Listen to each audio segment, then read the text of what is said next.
je suis un ami de Christiane, il y a de cela 9 ans déjà, on est en 2025, hein. Rassurez-moi, c'est bien ça, 2025. Voilà, nous lancions l'espace Oshola, tout le monde s'en souvient évidemment, c'était un cadre exceptionnel dédié à la promotion et à la valorisation de l'art, en utilisant évidemment la culture comme, j'allais dire, vecteur de communication, histoire de donner de l'Afrique une image positive et valorisante.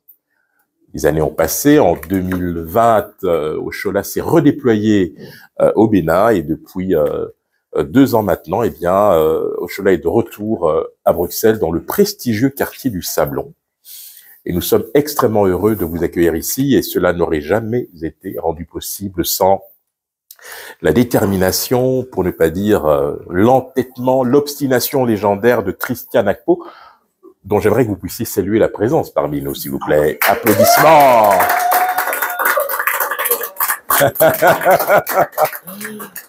Welcome, Christiane. Alors, depuis, en fait, c'est depuis le mois de juin 2024, hein? Oui, exactement, voilà, ça va tellement vite.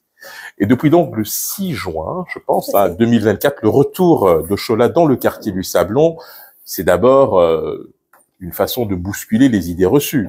Très peu de galeries africaines au Sablon, hein. On peut dire que le Sablon est plutôt conservateur, pour ne pas dire autre chose.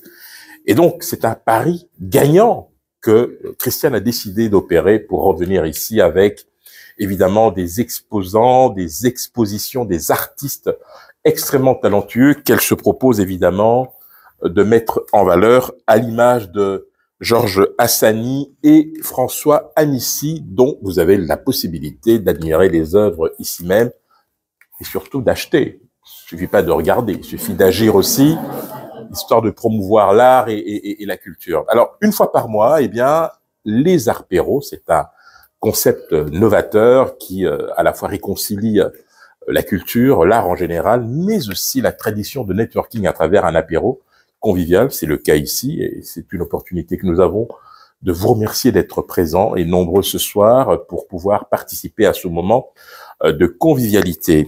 Ce qu'il faut aussi et surtout avoir présent à l'esprit, c'est que en 2025, plus que jamais, nous avons une obligation, c'est celle vraiment d'accompagner ces artistes qui en ont le plus besoin, mais qui n'ont pas forcément accès, je dirais, à des réseaux, à des networks, mais surtout la possibilité de pouvoir exposer ici même. Et c'est pour cette raison d'ailleurs que Christiane se bat matin et soir pour essayer d'attirer les talents ici, parfois à l'insu de leur plein gré, mais ça c'est un autre problème, mais surtout pour promouvoir une fois de plus cette idée noble qui la nourrit depuis très longtemps, c'est celle véritablement de trancher avec ces vieux clichés d'une Afrique malade, victime des conflits, des maladies et des catastrophes naturelles. Il s'agit vraiment d'avoir une image positive de l'Afrique en utilisant, je l'ai dit tout à l'heure, la culture comme vecteur de communication et comme moyen de promotion et de valorisation dans un pays où, il faut bien le dire, les diasporas prennent leur part dans le développement du pays d'accueil, mais où il est aussi important d'avoir présent à l'esprit que les pays d'origine ont besoin aussi de notre intervention, de notre présence pour les aider, je dirais, à se développer. Christiane, très chère, as-tu un mot? J'ai assez parlé comme ça. Je pense qu'il a tout dit, n'est-ce pas? Hein? Il a tout dit, merci. Je t'en prie, passez une excellente soirée, mais surtout le plus important, mesdames et messieurs, achetez les œuvres. Allez, à bientôt. Merci. Merci.